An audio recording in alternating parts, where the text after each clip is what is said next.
drop everything and you run like crazy. So, the one place we have to go before you leave us is on the second deck. Mm-hmm. Topside. Topside? Topside, where flag used to be. Yeah. Right?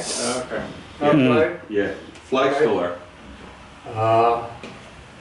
Because this one time, I don't remember whether it was Thanksgiving or whether it was the anniversary of the ship, but we had a turkey dinner. And they had bombed us about 3 times since early morning. We'd relax, GQ, and then they come back in over again, and we ran up to GQ again. So this was the 3rd time. And I said, I am getting hungry, and all this food is going to waste.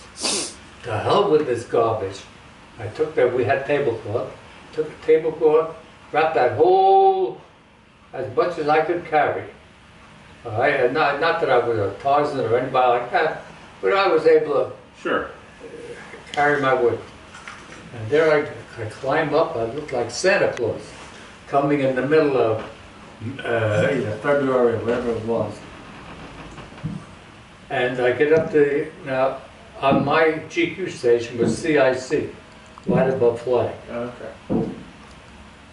So I reported in, but here I am with this large bag of stuff over my shoulders. And I tell them, they say, okay, Chief, we'll give you a shout, we need you.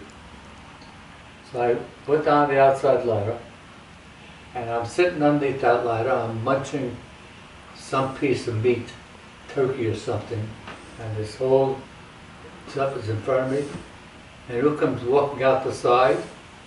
But Rear Admiral Oscar Badger. All right? And he and I were on good terms anyhow at that point. So I looked up and I said, Admiral, would you like a piece of turkey? He said, Chief, I don't mind if I do. He said, there was this chief and the admiral sitting under this ladder munching turkey or what have you. In the middle of GQ. In the middle of GQ. And because we knew, everybody knew what was going on. Yeah. So I asked him, I said, Admiral, would you like to get this to some of your people?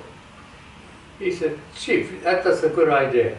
And he took a big pile of stuff out of this tablecloth I had and went inside and gave his crew. I went to CIC, I gave out whatever was left over.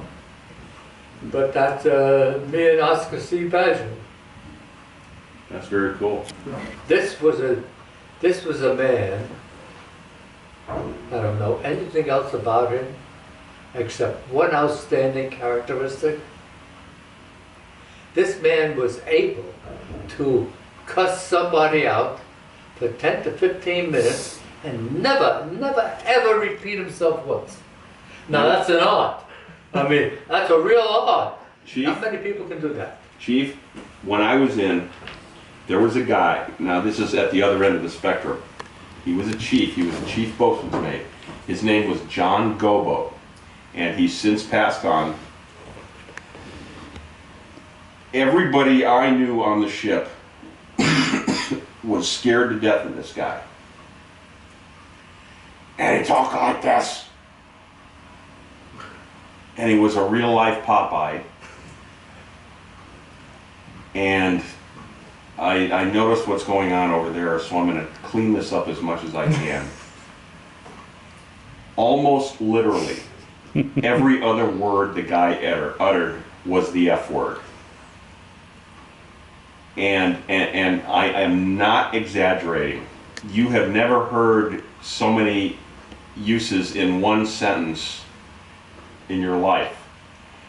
I did not witness this because I was not deck, but one of the deck guys counted. Chief Gobo was giving a lecture to his guys, to his men, on the maintenance of watertight doors. You know, the gaskets and how you take care of these things.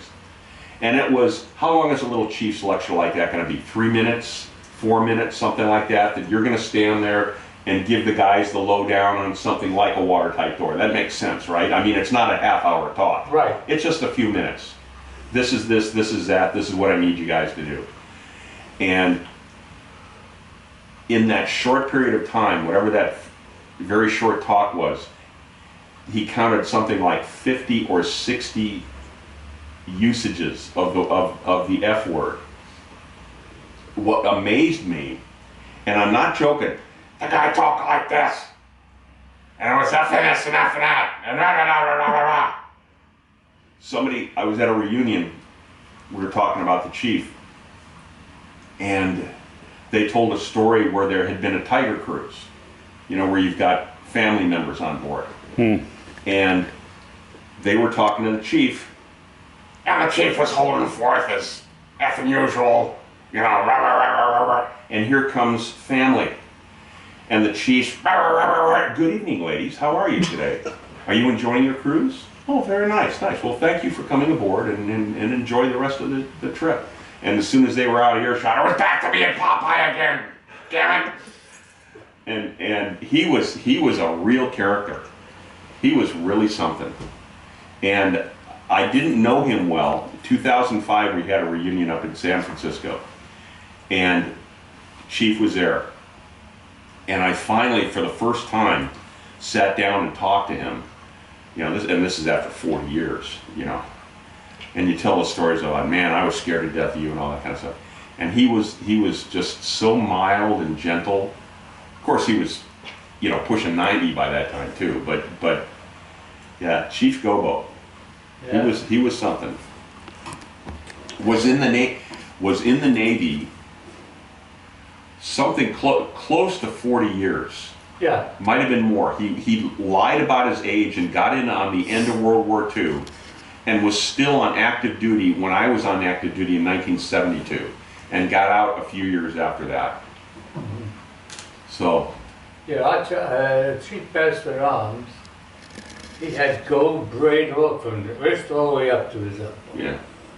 I mean, so he had to be in, each one was 4 years, so he had to have at least 10, 40 years. Yeah. Chief Gobo was not gold. He was red. Oh, this is, yeah, he was not a gold chief. he could not have been a Chief Master Arms then, that's all. Yeah, right. Well, what's the difference between red and gold chiefs? When you have 12 years of undetected crime, you get to wear a gold rank insignia and hash marks for your enlistment. Otherwise, you're standard red, just like every other petty officer. Yeah. But like I say, 12 years, undetected crime, they give you gold. His dad's a gold chief.